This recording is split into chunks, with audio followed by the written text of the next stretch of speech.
Assalamualaikum warahmatullahi wabarakatuh. Nah, pada kesempatan kali ini kita akan masuk ke pertemuan yang ketiga. Nah, di pertemuan ketiga ini, materi yang akan Ibu bahas yaitu mengenai materi sudut rangkap dan sudut paruh.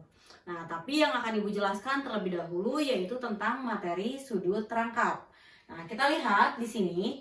Untuk sudut rangkap, materinya itu kita turunkan dari materi yang di awal di pertemuan ke-1 dan 2, yaitu menggunakan rumus jumlah dari dua sudut. Nah, kita lihat penurunannya seperti apa.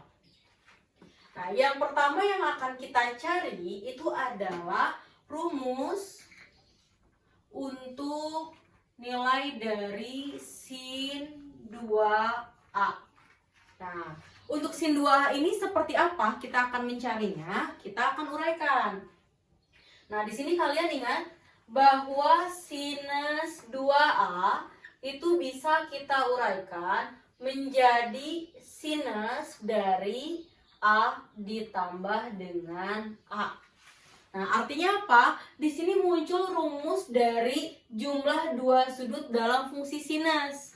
Nah, sehingga bisa kita uraikan menjadi sinus dari A dikali dengan kosinus A ditambah dengan kosinus A dikali dengan sinus A. Nah, kalian lihat, sin A kali cos A itu nilainya sama aja dengan cos A dikali dengan sin A.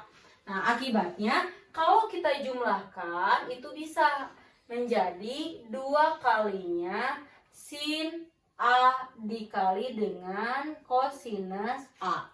Nah, sehingga rumus yang pertama pada sudut rangkap kita peroleh, yaitu rumusnya adalah sin 2A sama dengan 2 kalinya sin A dikali dengan kosinus A. Nah, ini adalah rumus yang pertama. Nah, untuk yang kedua rumusnya seperti apa? Untuk yang kedua yang akan kita turunkan adalah rumus dari kosinus 2A. Nah, untuk rumus kosinus 2A ini kita memiliki 3 rumus. Yang pertama nih ya, untuk rumus pertama cos A, cos 2A maksudnya, itu sama aja dengan kosinus dari A ditambah dengan A. Nah, kalian ingat rumus penjumlahan sudut pada kosinus. Nah, kalau kita uraikan itu menjadi cos min sin. Atau kita tuliskan jadi cos A dikali dengan cos A dikurangi dengan sin A dikali dengan sin A. Nah, kita lihat di sini yang pertama cos A dikali cos A itu menjadi kosinus kuadrat A. Lalu ada sin A kali sin A itu menjadi sinus kuadrat A. Nah, jadi rumus pertama untuk kosinus 2A kita peroleh, yaitu kosinus kuadrat A dikurangi dengan sin kuadrat A.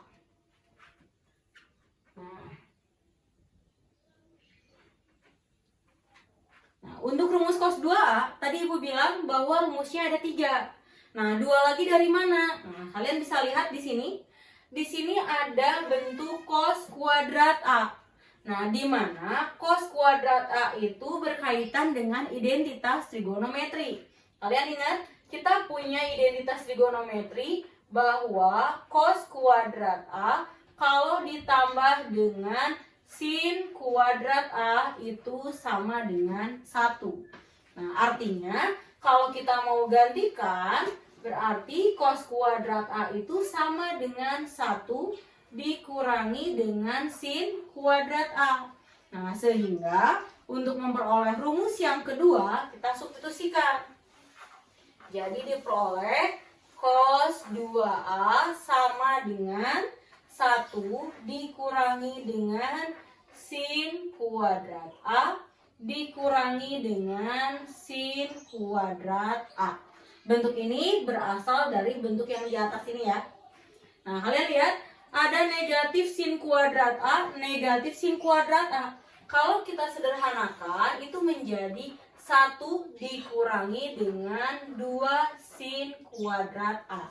Nah, dari sini kita peroleh rumus cos 2A yang kedua, yaitu cosinus 2A sama dengan 1 dikurangi 2 sin kuadrat A. Nah, ini rumus cos 2A yang kedua. Nah, gimana kalau rumus cos 2A yang ketiga? Nah, kalian perhatikan di sini.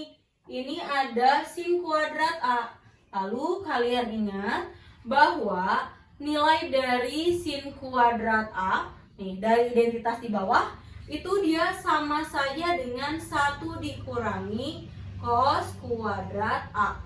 Nah, sehingga kalau kita substitusikan ke persamaan ini, maka diperoleh yaitu cosinus 2A sama dengan cosinus kuadrat A dikurangi dengan 1 dikurangi cosinus kuadrat A.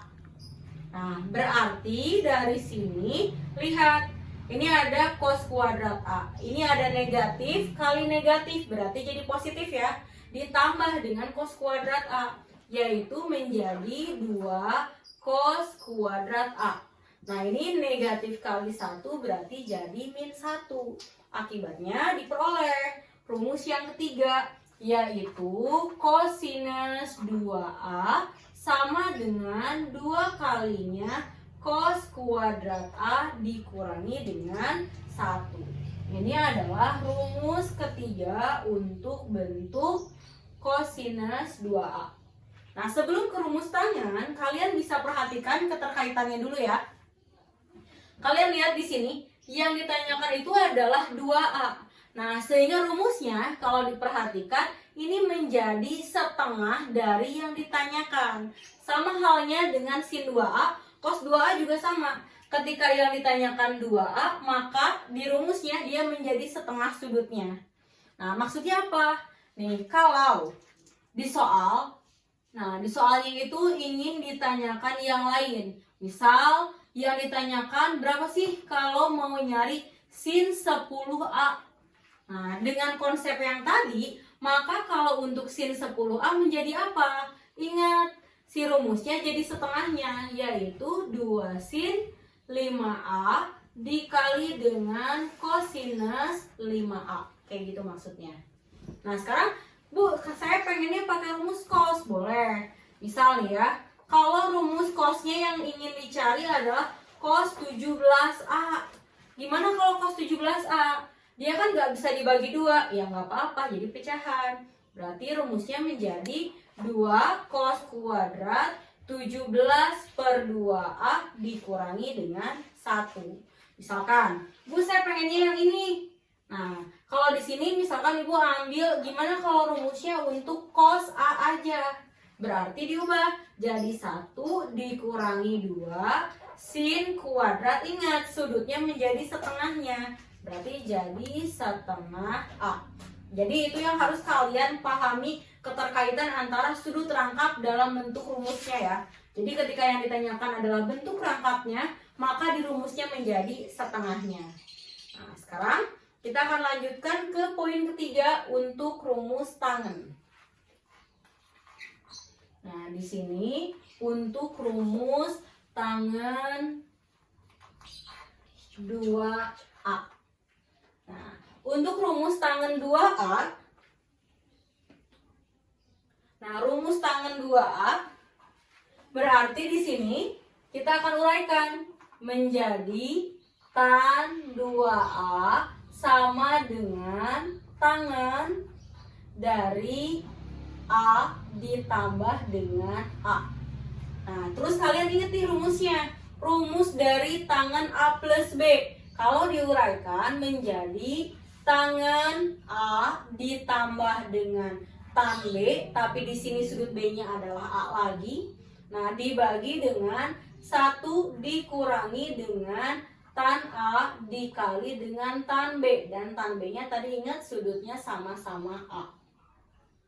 Nah, berarti dari sini diperoleh rumusnya tan A tambah tan A, yaitu menjadi 2 kali tan A. Nah, lalu yang bawahnya, oh ya ini kan B-nya tadi A, sorry. Nah, jadi 1 dikurangi dengan tan kuadrat A. Nah, dari sini kita simpulkan untuk rumus tangannya. Berarti rumus dari tangan 2A sama dengan 2 kalinya tangan A dibagi 1 dikurangi dengan tan kuadrat A.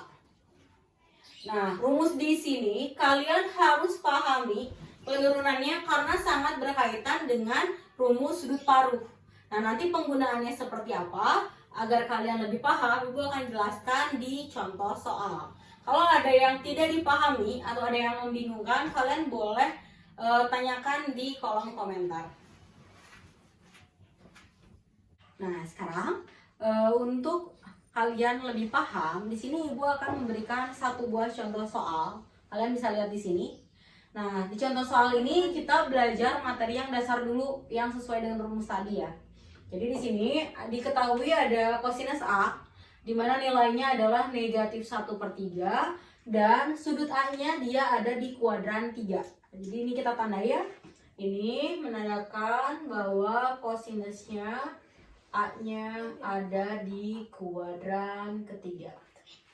Nah, lalu kalian lihat untuk tangan B-nya dia bernilai negatif 2, di mana sudut B-nya ada di antara 270 derajat sampai 360 derajat. Nah, maknanya berarti bahwa sudut B ini dia berada di kuadran 4. Nah, terus yang ingin ditanyakan di sini ada macam-macam. Yang pertama ada sin 2A, lalu ada cos 3A, lalu ada 4B, lalu ada cos 2A tambah B. Nah, artinya apa? Nanti di soal itu bisa dikembangin. Kalau kita misalkan mau ditanyain berapa ya? Tangan 5B misalkan, itu juga bisa-bisa aja. Mau sampai tangan 20B juga jadi-jadi aja. Asalkan pemahaman dasar di sini kalian pahami. Jadi bukan menghafal tipe soal ya. Oke, kita lihat, kita coba menjawabnya. Untuk poin A dulu. Nah, di sini untuk poin A ini soal yang paling sederhana. Yang diminta hanya sin 2A, berarti kita butuh mencari nilai sinus A-nya dulu. Nah, kalian lihat di atas itu ada kosinus A sama dengan negatif 1/3. Biasakan, nah kalian kalau menjawab pertanyaan itu harus ada langkahnya. Jadi jangan gaib tiba-tiba sin A-nya ada. Nah, di sini kita lihat, kita gambarkan dulu segitiga bantunya. Ini ceritanya ada segitiga. Lalu dalam segitiga, ingat ya, kalian harus selalu mencantumkan sudut pandangnya di sebelah mana. Jadi sudut itu kan bisa kita simpan di atas sini atau di bawah. Itu bebas aja. Tapi nanti hasil simpan angkanya itu bakal beda. Jadi kalau di ulangan, di latihan kalian tidak mencantumkan sudut, itu pasti akan ada pengurangan nilai. Jadi di sini Ibu mau sudutnya di sebelah sini nih. Ini adalah sudut A. Nah, lalu di sini kita lihat cos itu adalah samping per miring. Nah, sampingnya itu adalah 1, miringnya adalah 3. Nah, sehingga di sebelah sini berapa nih angkanya? Kalian pakai Pitagoras, yaitu akar dari 3 kuadrat dikurangi 1 kuadrat. Yaitu sama dengan akar dari 8. Nah, berarti dari sini kita dapat nih. Nah, yang pertama kalau kita butuh nyari tadi berapa? Sin A ya. Nah, sinus A-nya berarti menjadi akar 8/3. Tapi karena A-nya tadi ada di kuadran 3, maka di sini tandanya menjadi negatif. Nah, lalu setelah dapat sin A, setelah dapat cos A-nya, langsung kita bisa cari nih, nilai dari sinus 2A, yaitu 2 kalinya sin A dikali dengan cosinus A. Nah, ini tinggal kita masukin.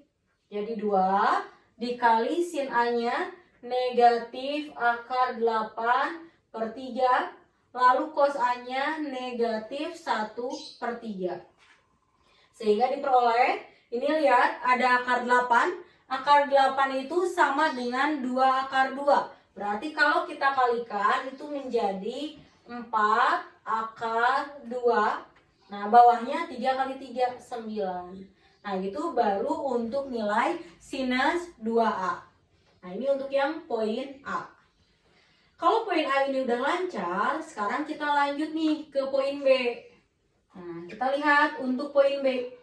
Di poin B, itu yang diinginkan adalah nilai dari kosinus 3A.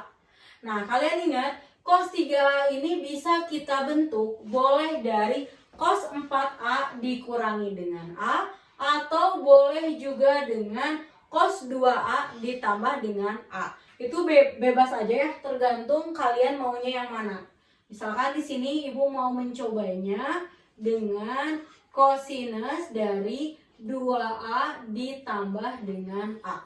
Nah, nanti kalian di rumah, kalian coba dengan cos 4A dikurangi A. Jawabannya apakah sama atau beda?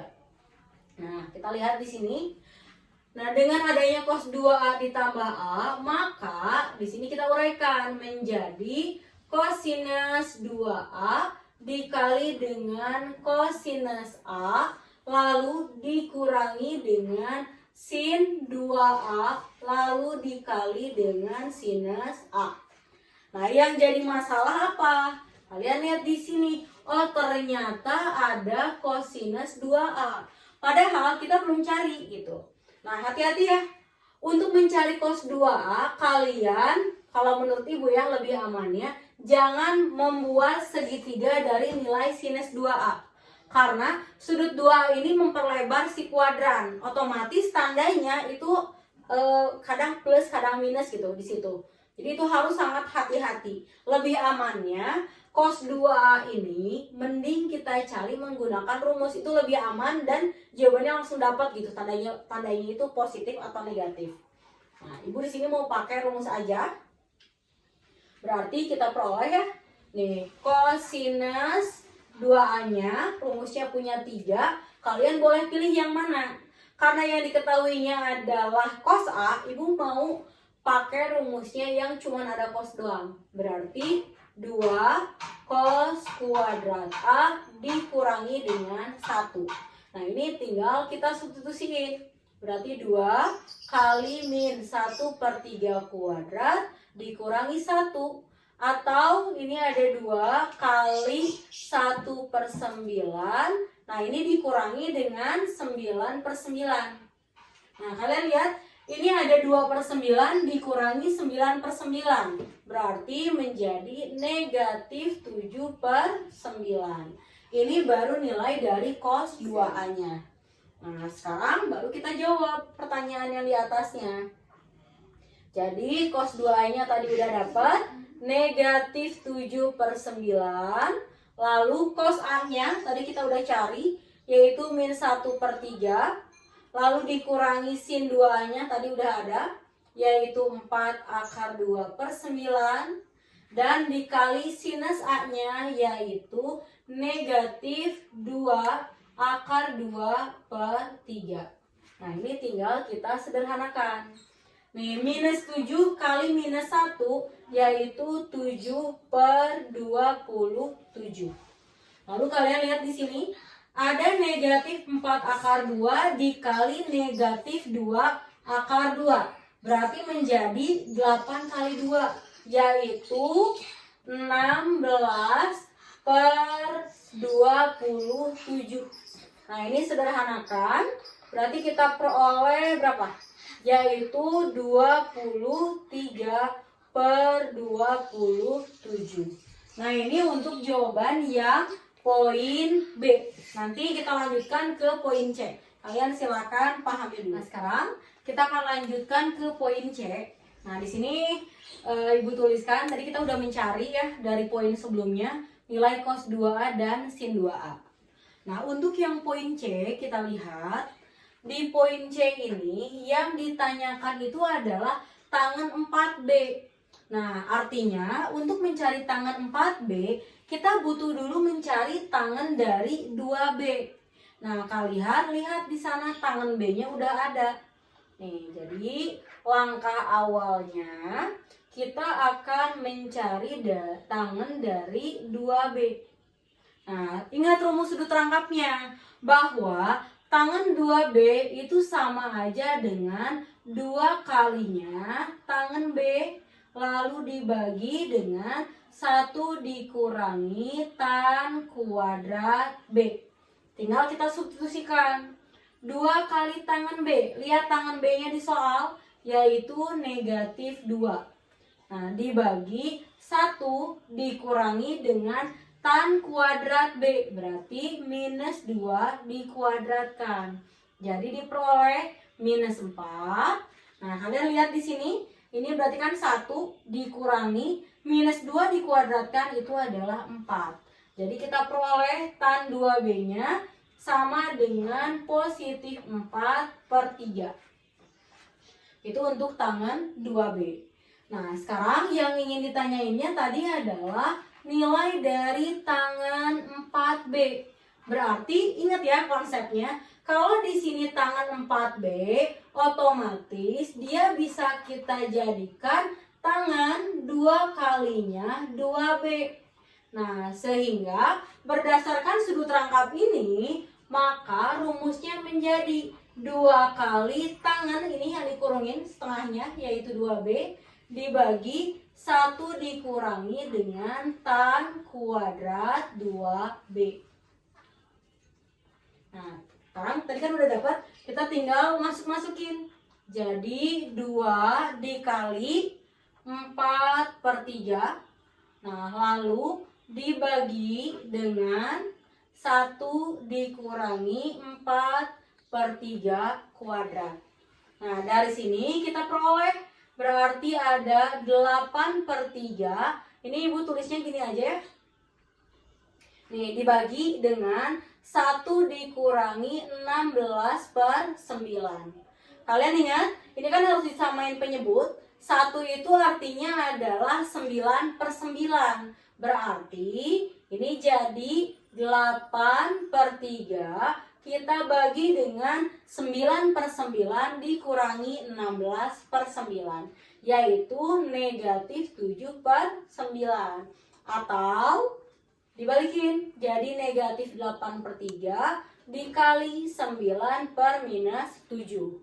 Nah, ini 9 bisa kita coret dengan 3, berarti di sini 3. Nah, jadi diperoleh jawabannya adalah 24/7.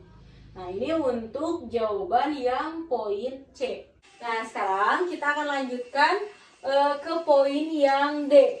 Nah, di poin D ini kalian lihat, di sini ada sudut B-nya. Dan yang diminta adalah rumus penjumlahan sudut untuk cos. Artinya nanti akan muncul ada sin 2B-nya, ada cos 2B, cos 2B, cos 2A-nya, sin 2A, dan sin B dan cos B. Artinya apa? Langkah awal untuk mencari poin D di sini ya. Kita harus mencari dulu nih pakai segitiga bantu. Jadi di sini Ibu tuliskan dulu. Yang kita punya itu adalah tangen B sama dengan -2. Artinya kan berarti -2/1. Lalu kalian lihat nih ya, si tangen itu ingat di kelas 10 kita tahu dia sama aja dengan depan per samping. Terus kalian ingat di sana bahwa sudut B-nya itu ada di kuadran 4. Kita buat segitiga bantunya dulu. Nah, ini jangan lupa ya, Ibu ingetin lagi bahwa dalam membuat segitiga bantu kalian harus wajib cantumkan letak sudutnya. Nah, kalau Ibu pakai letak sudut yang di sini. Nah, lalu ingat bahwa tangan itu adalah depan per samping, sehingga sisi miring harus kita cari dengan dalil Pitagoras, yaitu tinggal 2 kuadrat ditambah 1 kuadrat sama dengan akar 5. Nah, dari sini kita bisa peroleh ya, kita dapat yaitu nilai dari kosinus B. Nah, cos B itu adalah samping per miring. Lalu ingat kuadran 4 nilai cos B itu memang positif. Nah, sementara untuk sin B karena di kuadran 4 dia negatif. Negatif dari 2 per akar 5. Nah, kalau semua unsurnya sudah kita peroleh, baru kita bisa mencari nilai dari kosinus 2A ditambah dengan B. Yang kalau kita uraikan menjadi kosinus 2A dikali dengan kosinus B, lalu dikurangi dengan sin 2A dikali dengan sin B. Nah, kita tinggal masukin cos 2A. Tadi dari poin sebelumnya kita udah dapat nilainya adalah negatif 7 per 9. Lalu untuk cos B di sini udah dapat juga 1 per akar 5. Nah, lalu sin 2A-nya berapa? Tadi udah dapat juga, yaitu 4 akar 2 per 9. Dan sin B-nya adalah negatif 2 per akar 5. Nah, tinggal disederhanakan menjadi minus 7 per 9 akar 5. Lalu ditambah dengan 8 akar 2 per 9 akar 5. Jadi kalau kita sederhanain, kita dapat 8 akar 2 min 7 per 9 akar 5. Jangan lupa, dalam matematika itu kalau jawaban ending itu harus rasional. Sementara di sini ada penyebut yang tidak rasional, maka kita harus rasionalkan dengan cara kalikan pembilang dan penyebut dengan akar 5. Jadi diperolehlah 8 akar 10 dikurangi 7 akar 5 per 45. Dan ini adalah jawaban untuk poin yang D. Nah, mungkin segini dulu materi tentang sudut rangkap dari Ibu. Di pertemuan selanjutnya kita akan langsung ke materi sudut paruh. Ya, wassalamualaikum warahmatullahi wabarakatuh.